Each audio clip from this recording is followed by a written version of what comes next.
ಸ್ನೇಹಿತರೆ, media masters ನ್ಯೂಸ್ಗೆ ಸ್ವಾಗತ. ಗೆಳೆಯರೆ, ರಾಜ್ಯದಲ್ಲಿ 3 ಕ್ಷೇತ್ರಗಳ ಉಪಚುನಾವಣೆ ನಡೆದಾಗಿದೆ. ಮತದಾರನ ಮನದಾಸೆ ಏನು ಅನ್ನೋದು ಮತಪೆಟ್ಟಿಗೆ ಸೇರಾಗಿದೆ. ಈಗೇನಿದ್ರು ಯಾರು ಗೆಲ್ತಾರೆ ಅನ್ನುವ ಫಲಿತಾಂಶವನ್ನು ನೋಡುವ ಸರದಿ. ಅದಕ್ಕಾಗಿ ಇದೇ ತಿಂಗಳ 23ನೇ ತಾರೀಕಿನವರೆಗೂ ಎಲ್ಲರೂ ಕೂಡ ಕಾಯಬೇಕು. ಆದರೆ ಅಲ್ಲಿವರೆಗೂ ಸುಮ್ಮನೆ ಇರೋದಕ್ಕೆ ಆಗುತ್ತಾ? ಹೀಗಾಗಿ ಯಾವ ಕ್ಷೇತ್ರದಲ್ಲಿ ಯಾರು ಗೆಲ್ತಾರೆ, ಯಾರು ಸೋಲ್ತಾರೆ ಅನ್ನೋದರ ಚರ್ಚೆ ತುಂಬನೇ ಹೆಚ್ಚಾಗ್ತಾ ಇದೆ. ಇಲ್ಲಿ ಜನ 3 ಕ್ಷೇತ್ರಗಳ ಬಗ್ಗೆ ಏನು ಮಾತಾಡ್ಕೊಳ್ತಾ ಇದ್ದಾರೆ, ಯಾವ ಕ್ಷೇತ್ರದಲ್ಲಿ ಯಾವ ಅಂಶಗಳು ಯಾರಿಗೆ ಲಾಭವನ್ನು ಮಾಡಿಕೊಳ್ಳಿವೆ, ಚನ್ನಪಟ್ಟಣ ಕ್ಷೇತ್ರದಲ್ಲಿ ಕಾಂಗ್ರೆಸ್ ಪಕ್ಷದ ಅಭ್ಯರ್ಥಿ ಆಡಿರೋ ಮಾತುಗಳು ಅದಾಗಲೇ ಅವರಿಗೆ ಫಲಿತಾಂಶ ಏನು ಅನ್ನೋದು ಅರ್ಥವಾಗುವಂತೆ ಮಾಡಿದ್ಯಾ ಅನ್ನೋದ್ರ ಬಗ್ಗೆ ಒಂದಷ್ಟು ಮಾಹಿತಿಯನ್ನು ನಾವಿಲ್ಲಿ ನೋಡೋಣ. ಗೆಳೆಯರೆ, ರಾಜ್ಯದಲ್ಲಿ ನಡೆದ ಉಪಚುನಾವಣೆಗಳು ಸಾಕಷ್ಟು ಸದ್ದು ಮಾಡಿದ್ವು. ಅದರಲ್ಲೂ ಚನ್ನಪಟ್ಟಣ ಮತ್ತು ಶಿಗ್ಗಾವಿಯ ಅಭ್ಯರ್ಥಿಗಳ ಆಯ್ಕೆಯ ವಿಷಯದಲ್ಲಿ ಒಂದಷ್ಟು ಗೊಂದಲಗಳು ಎಲ್ಲ ಪಕ್ಷದಲ್ಲೂ ಕೂಡ ಕಂಡು ಬಂದವು. ಆದರೆ ಸಂಡೂರಿನಲ್ಲಿ ಮಾತ್ರ ಬಿಜೆಪಿ ಹಾಗೂ ಕಾಂಗ್ರೆಸ್ ಎರಡೂ ಪಕ್ಷಗಳು ಕೂಡ ತಮ್ಮ ಅಭ್ಯರ್ಥಿಯ ಆಯ್ಕೆಯಲ್ಲಿ ಸ್ಪಷ್ಟತೆಯನ್ನು ಪ್ರದರ್ಶನ ಮಾಡಿದ್ವು. 2023ರಲ್ಲಿ ಸಂಡೂರು ಕ್ಷೇತ್ರದಿಂದ ಗೆದ್ದಿದ್ದು ಕಾಂಗ್ರೆಸ್ನ ಅಭ್ಯರ್ಥಿ ಇ ತುಕಾರಾಂ. ಈ ಹಿಂದೆ ಅವರು ಮಂತ್ರಿ ಕೂಡ ಆಗಿದ್ರು. ಇನ್ನು ಲೋಕಸಭಾ ಚುನಾವಣೆಗಳು ಬಂದವಲ್ಲ, ಆಗ ಬಳ್ಳಾರಿ ಕ್ಷೇತ್ರಕ್ಕೆ ಯಾವುದಾದ್ರೂ ಪ್ರಬಲ ಅಭ್ಯರ್ಥಿಯನ್ನ ಹಾಕಬೇಕು ಅಂತ ನೋಡ್ತಾ ಇದ್ದ ಕಾಂಗ್ರೆಸ್ ಕಣ್ಣಿಗೆ ಬಿದ್ದಿದ್ದು ಇದೇ ಇ ತುಕಾರಾಂ. ಹೀಗಾಗಿ ಬಳ್ಳಾರಿಯನ್ನ ವಶಪಡಿಸಿಕೊಳ್ಳುವ ಉದ್ದೇಶದಿಂದ ತುಕಾರಾಂ ಅವರನ್ನ ಕಾಂಗ್ರೆಸ್ ಪಕ್ಷ ಲೋಕಸಭಾ ಚುನಾವಣೆಯ ಅಖಾಡಕ್ಕಿಳಿಸಿತು. ಅಲ್ಲಿ ತುಕಾರಾಂಗೆ ಗೆಲುವು ಕೂಡ ಸಿಕ್ತು. ಹೀಗಾಗಿ ಸಂಡೂರು ವಿಧಾನಸಭಾ ಕ್ಷೇತ್ರಕ್ಕೆ ತುಕಾರಾಂ ರಾಜೀನಾಮೆಯನ್ನ ಕೊಡಬೇಕಾಗಿ ಬಂತು. ಸೊ ಅಲ್ಲಿ ಉಪಚುನಾವಣೆ ಘೋಷಣೆ ಆಯಿತು. ಆ ಉಪಚುನಾವಣೆಯಲ್ಲಿ ತುಕಾರಾಂ ಅವರ ಕುಟುಂಬಕ್ಕೆ ಟಿಕೆಟ್ ಕೊಡಬೇಕು ಅನ್ನೋ ಮಾತುಕತೆಗಳು ಕೂಡ ಆಗಿದ್ವಂತೆ. ಹೀಗಾಗಿ ಅಲ್ಲಿ ಕಾಂಗ್ರೆಸ್ ಪಕ್ಷ ತುಕಾರಾಂ ಅವರ ಪತ್ನಿ ಅನ್ನಪೂರ್ಣರನ್ನ ಕಣಕ್ಕಿಳಿಸಿತ್ತು. ಅವರ ಪರವಾಗಿ ಕಾಂಗ್ರೆಸ್ ಪಕ್ಷದ ಘಟಾನುಘಟಿ ನಾಯಕರು ಚುನಾವಣಾ ಪ್ರಚಾರ ಮಾಡಿದರು. ಮುಖ್ಯಮಂತ್ರಿ ಸಿದ್ದರಾಮಯ್ಯನವರಂತೂ ಈ ಟಿಕೆಟ್ ಕೊಡಿಸಿರೋದು ನಾನೇ, ಹೀಗಾಗಿ ಇಲ್ಲಿ ಕಾಂಗ್ರೆಸ್ ಪಕ್ಷದ ಅಭ್ಯರ್ಥಿ ಗೆಲ್ಲಲೇಬೇಕು ಅನ್ನೋ ಹಠಕ್ಕೆ ಬಿದ್ದಂತೆ ಪ್ರಚಾರ ಮಾಡಿದ್ರು. ಇನ್ನು ಸಂಸದ ಇ ತುಕಾರಾಂ ಕೂಡ ತಾನು ಕ್ಷೇತ್ರದಲ್ಲಿ ಮಾಡಿರುವ ಕೆಲಸಗಳನ್ನು ಮುಂದಿಟ್ಕೊಂಡು ಜನರ ಬಳಿ ಓಟನ್ನ ಕೇಳಿದ್ರು. ಮತ್ತೊಂದು ಕಡೆ ಈ ಬಾರಿ ಬಿಜೆಪಿ ಜನಾರ್ದನ್ ರೆಡ್ಡಿ ಆಪ್ತ ಬಂಗಾರು ಹನುಮಂತುಗೆ ಟಿಕೆಟ್ ಕೊಡ್ತು. ಅಲ್ಲದೆ ಬಿಜೆಪಿಯನ್ನ ಗೆಲ್ಲಿಸಿಕೊಂಡು ಬರುವ ಜವಾಬ್ದಾರಿಯನ್ನ ಜನಾರ್ದನ್ ರೆಡ್ಡಿ ಅವರ ಹೆಗಲಿಗೆ ಹಾಕ್ತು. ಹೀಗಾಗಿ ಜನಾರ್ದನ್ ರೆಡ್ಡಿ ಅವರ ಜೊತೆ ಶ್ರೀರಾಮುಲು ಕೂಡ ಸಂಡೂರು ಕ್ಷೇತ್ರದಲ್ಲಿ ಸಾಕಷ್ಟು ಕೆಲಸವನ್ನ ಮಾಡಬೇಕಾಗಿ ಬಂತು. ಇನ್ನು ಬಿಜೆಪಿಯ ರಾಜ್ಯಾಧ್ಯಕ್ಷ ವಿಜಯೇಂದ್ರ ಕೂಡ ಅಲ್ಲೇ ಠಿಕಾಣಿ ಹೂಡಿದ್ರು. ಸಾಕಷ್ಟು ವರ್ಷಗಳಿಂದ ಮರೀಚಿಕೆಯಾಗಿರುವ ಸಂಡೂರು ಕ್ಷೇತ್ರವನ್ನ ಏನಾದರೂ ಮಾಡಿ ಗೆಲ್ಲಬೇಕು ಅನ್ನೋ ನಿಟ್ಟಿನಲ್ಲಿ ಯಡಿಯೂರಪ್ಪ ಕೂಡ ಸ್ಥಳದಲ್ಲಿ ಮೊಕ್ಕಾಂ ಹೂಡಿದ್ರು. ಅಲ್ಲಿ ಬಿಜೆಪಿ ಸಾಕಷ್ಟು ಶ್ರಮವನ್ನು ಹಾಕಿ ಪಕ್ಷದ ಅಭ್ಯರ್ಥಿಯ ಪರವಾಗಿ ಭರ್ಜರಿ ಮತಬೇಟೆಯನ್ನು ನಡೆಸಿತು. ಇಷ್ಟಾದರೂ ಕ್ಷೇತ್ರದಲ್ಲಿ ಕಾಂಗ್ರೆಸ್ ಪರವಾಗಿ ಅಲೆ ಇದೆ ಅನ್ನೋದು ಅಲ್ಲಿನ ಮತದಾರರ ಅಭಿಪ್ರಾಯ. ಕಳೆದ ಬಾರಿಗಿಂತಲೂ ಈ ಬಾರಿ ಕಡಿಮೆ ಪ್ರಮಾಣದ ಮತದಾನ ಆಗಿರೋದು ಕಾಂಗ್ರೆಸ್ ಪಕ್ಷಕ್ಕೆ ಲಾಭ ಆಗುತ್ತೆ ಅಂತ ಜನ ಮಾತಾಡ್ಕೊಳ್ತಾ ಇದ್ದಾರೆ. ಇನ್ನು ಈ ತುಕಾರಾಂ ಅವರ ಸರಳ ಸಜ್ಜನಿಕೆ ಅನ್ನಪೂರ್ಣ ಅವರಿಗೆ ವರವಾಗಬಹುದು ಅಂತ ಹೇಳಲಾಗ್ತಾ ಇದೆ. ಇಲ್ಲಿ ಜನಾರ್ದನ್ ರೆಡ್ಡಿ ಹಾಗೂ ಶ್ರೀರಾಮುಲು ಅವರ ಮ್ಯಾಜಿಕ್ ನಡೆಯದ ಹೊರತು ಈ ಬಾರಿ ಸಂಡೂರು ಕ್ಷೇತ್ರವನ್ನು ಕಾಂಗ್ರೆಸ್ ಪಕ್ಷ ಉಳಿಸಿಕೊಳ್ಳುವ ಸಾಧ್ಯತೆಗಳು ಹೆಚ್ಚಿವೆ ಅನ್ನೋದು ರಾಜಕೀಯ ವಿಶ್ಲೇಷಕರ ಅನಿಸಿಕೆ. ಆದರೆ ಫೈನಲ್ ರಿಸಲ್ಟ್ ಏನು, ಮತದಾರರ ಮನಸ್ಸಲ್ಲಿ ಏನಿತ್ತು ಅನ್ನೋದು ಗೊತ್ತಾಗೋದು ನವೆಂಬರ್ 23ರಂದು. ಇನ್ನು ಶಿಗ್ಗಾವಿ, ಇಲ್ಲಿ ಭರತ್ ಬೊಮ್ಮಾಯಿಗೆ ಬಿಜೆಪಿಯ ಟಿಕೆಟ್ ಸಿಗ್ತಾ ಇದ್ದ ಹಾಗೆ ಬಿಜೆಪಿಯಲ್ಲಿ ಬಂಡಾಯ ಶುರುವಾಗಿತ್ತು. ಆದರೆ ಅನಂತರ ಎಲ್ಲವನ್ನು ಕೂಡ ಬೊಮ್ಮಾಯಿ ಸರಿಪಡಿಸಿಕೊಂಡ್ರು. ಮಗನ ಗೆಲುವಿಗೆ ಪಣ ತೊಟ್ಟರು. ಈ ಬಾರಿ ಮುಸ್ಲಿಂ ಮತಗಳನ್ನು ಕೂಡ ಸೆಳೆಯುವ ನಿಟ್ಟಿನಲ್ಲಿ ಬೊಮ್ಮಾಯಿ ಸಾಕಷ್ಟು ಸಭೆಗಳನ್ನು ಕೂಡ ಮಾಡಿದರು. ಇನ್ನು ಬಿಜೆಪಿಯ ಹಿರಿಯ ನಾಯಕರೆಲ್ಲ ಭರತ್ ಬೊಮ್ಮಾಯಿ ಪರವಾಗಿ ಚುನಾವಣೆಯನ್ನು ನಡೆಸಿದರು.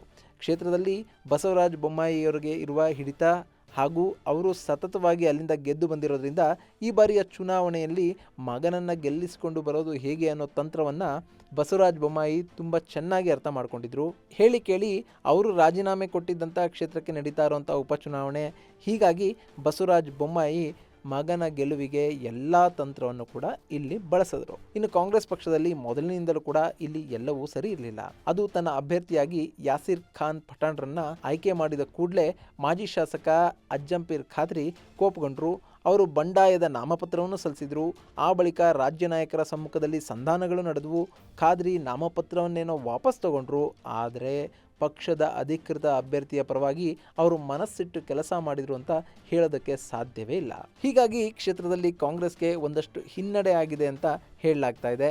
ಇದರ ಮೇಲೂ ಕೂಡ ಅಲ್ಪಸಂಖ್ಯಾತ ಮತಗಳು ಕೈ ಹಿಡಿದು ಕಾಂಗ್ರೆಸ್ ಪಕ್ಷದ ಗ್ಯಾರಂಟಿಯ ಮತಗಳು ಅಭ್ಯರ್ಥಿಯ ಪರವಾಗಿ ಬಿದ್ದಿದ್ದೇ ಆದರೆ ಕ್ಷೇತ್ರದಲ್ಲಿನ ಫಲಿತಾಂಶ ಕಾಂಗ್ರೆಸ್ ಪರವಾಗಿ ಬರಲಿದೆ ಅನ್ನೋದು ಕಾಂಗ್ರೆಸ್ ಮುಖಂಡರ ಅಭಿಪ್ರಾಯ. ಆದರೆ ಇಲ್ಲಿ ಬೊಮ್ಮಾಯಿಯವರ ಮಗನಿಗೆ ಗೆಲುವು ಸುಲಭ ಆಗ್ಬೋದು. ಯಾಕೆಂದರೆ ಬಿಜೆಪಿಯ ನಾಯಕರು ಇಲ್ಲಿ ಒಟ್ಟಾಗಿ ಕೆಲಸ ಮಾಡಿದ್ದಾರೆ. ಕಾಂಗ್ರೆಸ್ಸಿನ ಒಡಕಿನ ಲಾಭವನ್ನು ಬಿಜೆಪಿ ಪಡ್ಕೊಂಡಿದೆ. ಹೀಗಾಗಿ ಯಾಸಿರ್ ಖಾನ್ ಪಠಾಣ್ರಿಗಿಂತ ಭರತ್ ಬೊಮ್ಮಾಯಿ ಗೆಲುವಿನ ಹಾದಿಯಲ್ಲಿ ಮುಂದಿದ್ದಾರೆ ಅಂತ ಜನ ಹೇಳ್ತಾ ಇದ್ದಾರೆ. ಇನ್ನು ಚನ್ನಪಟ್ಟಣ, ಇದಂತೂ ರಾಜ್ಯದ ಗಮನವನ್ನು ಸೆಳೆದಿದ್ದಂಥ ಕ್ಷೇತ್ರ. 3ನೇ ಬಾರಿಗೆ ನಿಖಿಲ್ ಕುಮಾರಸ್ವಾಮಿ ಅದೃಷ್ಟದ ಪರೀಕ್ಷೆಗೆ ಇಳಿದಿದ್ರು. ಈ ಹಿಂದೆ 2023ರಲ್ಲಿ ಇಲ್ಲಿಂದ ಎಚ್ ಡಿ ಕುಮಾರಸ್ವಾಮಿ ಆರಿಸಿ ಬಂದಿದ್ದರು. ಆ ಬಳಿಕ ಅವರು 2024ರ ಲೋಕಸಭಾ ಚುನಾವಣೆಯಲ್ಲಿ ಮಂಡ್ಯ ಕ್ಷೇತ್ರದಿಂದ ಕಣಕ್ಕಿಳಿದು ಅಲ್ಲಿಂದ ಗೆದ್ದು ಕೇಂದ್ರದಲ್ಲಿ ಮಂತ್ರಿ ಕೂಡ ಆದರು. ಹೀಗಾಗಿ ಚನ್ನಪಟ್ಟಣ ಕ್ಷೇತ್ರಕ್ಕೆ ಉಪಚುನಾವಣೆ ಎದುರಾಯಿತು. ಒಕ್ಕಲಿಗ ಪ್ರಾಬಲ್ಯ ಕ್ಷೇತ್ರವನ್ನ ಜೆಡಿಎಸ್ ಉಳಿಸ್ಕೊಳ್ಬೇಕು ಅನ್ನೋ ನಿಟ್ಟಿನಲ್ಲಿ ಕುಮಾರಸ್ವಾಮಿ ಹಠಕ್ಕೆ ಬಿದ್ದರು. ಆದರೆ ಕ್ಷೇತ್ರವನ್ನ ಬಿಜೆಪಿಗೆ ಬಿಟ್ಟುಕೊಡ್ಲಿ ಅಂತ ಯೋಗೇಶ್ವರ್ ಹಠ ಹಿಡಿದ್ರು. ಇದು ಮಿತ್ರ ಪಕ್ಷಗಳ ನಡುವಿನ ಒಳಗೆ ಭಿನ್ನಮತಕ್ಕೆ ಕಾರಣ ಆಯಿತು. ಒಂದಷ್ಟು ಬಿಜೆಪಿ ನಾಯಕರೇ ಯೋಗೇಶ್ವರ್ ಅವರ ಬೆನ್ನಿಗೆ ನಿಂತು ಅವರ ತಲೆ ಕೆಡಿಸಿದ್ರು ಅನ್ನೋ ಮಾತುಗಳು ಕೂಡ ಕೇಳಿ ಬಂದವು. ಕಡೆಗೆ ಬಿಜೆಪಿಯ ಹೈಕಮಾಂಡ್ ಕುಮಾರಸ್ವಾಮಿ ಅವರ ಜೊತೆ ಮಾತುಕತೆಯನ್ನು ನಡೆಸಿತು. ಯೋಗೇಶ್ವರ್ ಅವರನ್ನೇ ಜೆಡಿಎಸ್ನಿಂದ ಕಣಕ್ಕಿಳಿಸಿ ಅನ್ನೋ ಮಾತುಗಳನ್ನು ಬಿಜೆಪಿಯ ರಾಷ್ಟ್ರೀಯ ಅಧ್ಯಕ್ಷ JP ನಡ್ಡಾರೇ ಹೇಳಿದ್ರು ಅಂತ ಕುಮಾರಸ್ವಾಮಿ ಬಹಿರಂಗವಾಗಿ ಹೇಳಿದ್ರು. ಇಷ್ಟಾದರೂ ಯೋಗೇಶ್ವರ್ JDSನಿಂದ ಸ್ಪರ್ಧಿಸೋದಕ್ಕೆ ಇಷ್ಟಪಡಲಿಲ್ಲ. ಅವರು ಚುನಾವಣೆ ಘೋಷಣೆ ಆದ ನಂತರ ಕಾಂಗ್ರೆಸ್ ಪಕ್ಷವನ್ನು ಸೇರಿದ್ರು. ಕಾಂಗ್ರೆಸ್ ಪಕ್ಷದ ಅಭ್ಯರ್ಥಿಯಾಗಿ ನಾಮಪತ್ರವನ್ನು ಸಲ್ಲಿಸಿದ್ರು. ಹೀಗಾಗಿ ಕ್ಷೇತ್ರದಲ್ಲಿ ನಿಖಿಲ್ ಕುಮಾರಸ್ವಾಮಿ ವರ್ಸಸ್ ಯೋಗೇಶ್ವರ್ ಅನ್ನುವ ವಾತಾವರಣ ಸೃಷ್ಟಿಯಾಯಿತು. ಇಲ್ಲಿ ಮಗನನ್ನ ಈ ಬಾರಿ ಆದರೂ ಗೆಲ್ಲಿಸ್ಕೊಳ್ಬೇಕು ಅನ್ನೋ ಹಠಕ್ಕೆ ಕುಮಾರಸ್ವಾಮಿ ಬಿದ್ದರೆ ಈ ಬಾರಿ ಕೂಡ ನಿಖಿಲ್ಗೆ ಕೆಡ್ಡ ತೋಡಬೇಕು ಅಂತ ಕಾಂಗ್ರೆಸ್ ಸಿದ್ಧ ಆಯಿತು. ಹೀಗಾಗಿ ಕ್ಷೇತ್ರದಲ್ಲಿ ರಾಜಕೀಯ ಮುಖಂಡರ ಸಾಲು ಸಾಲು ಸಭೆಗಳು ನಡೆದವು.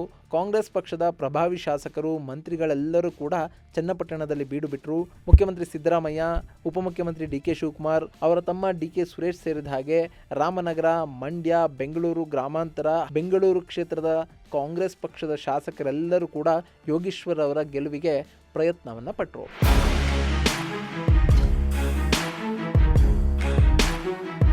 ಇನ್ನು ಯಶವಂತಪುರ ಕ್ಷೇತ್ರದ ಬಿಜೆಪಿಯ ಶಾಸಕ ST ಸೋಮಶೇಖರ್ ಅವರು ಬಹಿರಂಗವಾಗಿ ಯೋಗೇಶ್ವರ್ ಅವರನ್ನು ಕಾಂಗ್ರೆಸ್ಸನ್ನು ಸಪೋರ್ಟ್ ಮಾಡಿದ್ರು.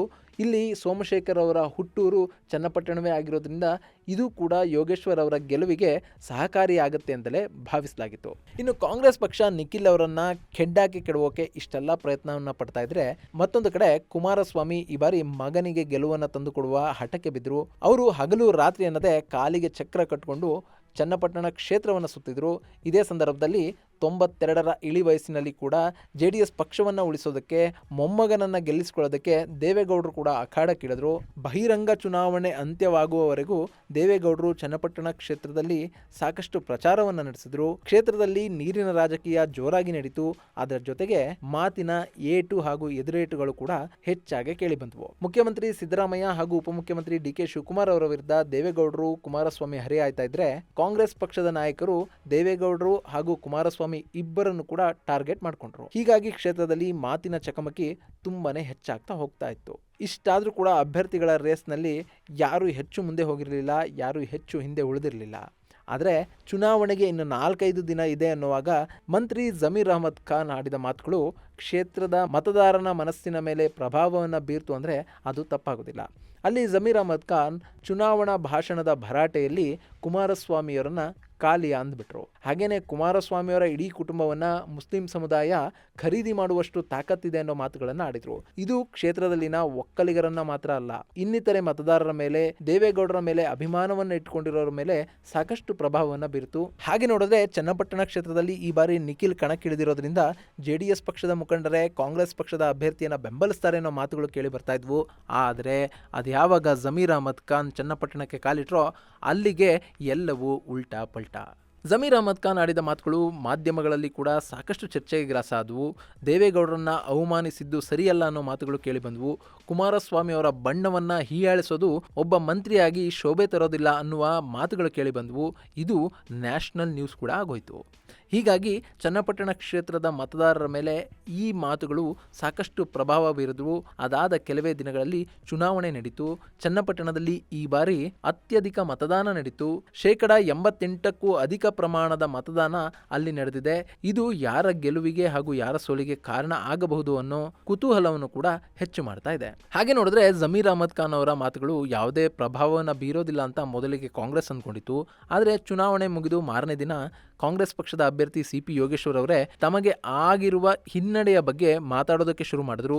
ತಮ್ಮ ಮುಖಂಡರು ತಮ್ಮ ಬಳಿ ಬಂದು ಹೇಳಿದಂತಹ ಮಾತುಗಳನ್ನು ಅವರು ಮಾಧ್ಯಮದ ಮುಂದೆ ಹೇಳಿದ್ರು. ಜಮೀರ್ ಅಹಮದ್ ಖಾನ್ ಅವರ ಮಾತುಗಳು ತನಗೆ ಬರಬೇಕಾದ ಮತಗಳನ್ನು ಕೂಡ ತಪ್ಪಿಸಿದೆ ಅನ್ನೋ ಅರ್ಥದಲ್ಲಿ ಯೋಗೇಶ್ವರ್ ಮಾತಾಡಿದ್ರು. ಅಲ್ಲಿ ಅಲ್ಪಸಂಖ್ಯಾತ ಮತಗಳು ಜಮೀರ್ ಅಹಮದ್ ಅವರ ಕಾರಣದಿಂದ ಒಂದಾಗಿರಬಹುದು, ಆದರೆ ಬಹುಸಂಖ್ಯಾತರಾಗಿರುವ ಇನ್ನಿತರೆ ಮತದಾರರು ಯೋಗೇಶ್ವರ್ ಅವರಿಂದ ದೂರ ಉಳಿದಿದ್ದಾರೆ ಅನ್ನೋದು ಇಲ್ಲಿ ಸ್ಪಷ್ಟ ಆಗ್ತಾ ಹೋಯಿತು. ಇಷ್ಟಾದರೂ ಕಾಂಗ್ರೆಸ್ ಪಕ್ಷದ ನಾಯಕರು ಮಾತ್ರ ಯೋಗೇಶ್ವರ್ ಅವರ ಮಾತನ್ನ ಸಂಪೂರ್ಣವಾಗಿ ಒಪ್ತಾ ಇಲ್ಲ. ಆ ಚುನಾವಣೆಯಲ್ಲಿ ಕಾಂಗ್ರೆಸ್ ಪಕ್ಷ ಗೆದ್ದೇ ಗೆಲ್ಲುತ್ತೆ ಎನ್ನುವ ನಂಬಿಕೆ ಅವರಲ್ಲಿದೆ. ಇನ್ನು ಜೆಡಿಎಸ್ ಈ ಬಾರಿ ಈ ವಿಷಯದಲ್ಲಿ ಆತುರಕ್ಕೆ ಬೀಳೋದಕ್ಕೆ ಹೋಗ್ತಾ ಇಲ್ಲ. ಫಲಿತಾಂಶವನ್ನ ಕಾದು ನೋಡುವ ತಂತ್ರವನ್ನ ಜೆಡಿಎಸ್ ಅನುಸರಿಸ್ತಾ ಇದೆ. ಏನೇ ಆದ್ರೂ ಚನ್ನಪಟ್ಟಣ ಕ್ಷೇತ್ರದಲ್ಲಿ ಓಡಾಡ್ತಾ ಬಂದ್ರೆ ಈ ಬಾರಿ ನಿಖಿಲ್ ಕುಮಾರಸ್ವಾಮಿ ಚುನಾವಣಾ ಚಕ್ರವ್ಯೂಹವನ್ನ ಭೇದಿಸಿ ವಿಧಾನಸೌಧವನ್ನ ಪ್ರವೇಶಿಸೋದು ಕನ್ಫರ್ಮ್ ಅಂತ ಜನ ಹೇಳ್ತಾ ಇದ್ದಾರೆ. ಆದರೆ ಎಲ್ಲಾ ಮತದಾರರ ಮನಸ್ಸಿನಲ್ಲಿ ಏನಿದೆ ಅನ್ನೋದು ಗೊತ್ತಾಗೋದು ಮತಪೆಟ್ಟಿಗೆಗಳು ಓಪನ್ ಆದ ನಂತರವೇ. ಸದ್ಯ ಮೇಲ್ನೋಟಕ್ಕೆ ಸಂಡೂರಿನಲ್ಲಿ ಕಾಂಗ್ರೆಸ್, ಶಿಗ್ಗಾವಿಯಲ್ಲಿ ಬಿಜೆಪಿ ಹಾಗೂ ಚನ್ನಪಟ್ಟಣದಲ್ಲಿ ಜನತಾದಳದ ಅಭ್ಯರ್ಥಿಗಳು ಮುಂದಿದ್ದಾರೆ. ಆದರೆ ಮತದಾರ ಯಾರನ್ನ ಆಯ್ಕೆ ಮಾಡಿದ್ದಾನೆ ಅನ್ನೋದನ್ನ ಫಲಿತಾಂಶದ ದಿನ ಕಾದು ನೋಡೋಣ. ಇದು ಗೆಳೆಯರೆ 3 ಕ್ಷೇತ್ರಗಳ ಚುನಾವಣೆ ಹಾಗೂ ಅಲ್ಲಿ ನಡೆದ ಪ್ರಮುಖ ವಿಷಯಗಳ ಬಗ್ಗೆ ಒಂದಷ್ಟು ಮಾಹಿತಿ. ಮುಂದಿನ ವಿಡಿಯೋದಲ್ಲಿ ಮತ್ತೊಂದು ವಿಶೇಷವನ್ನ ನಿಮ್ಮ ಮುಂದಿಡ್ತೀನಿ. ಅಲ್ಲಿವರೆಗೂ ನಮಸ್ಕಾರ.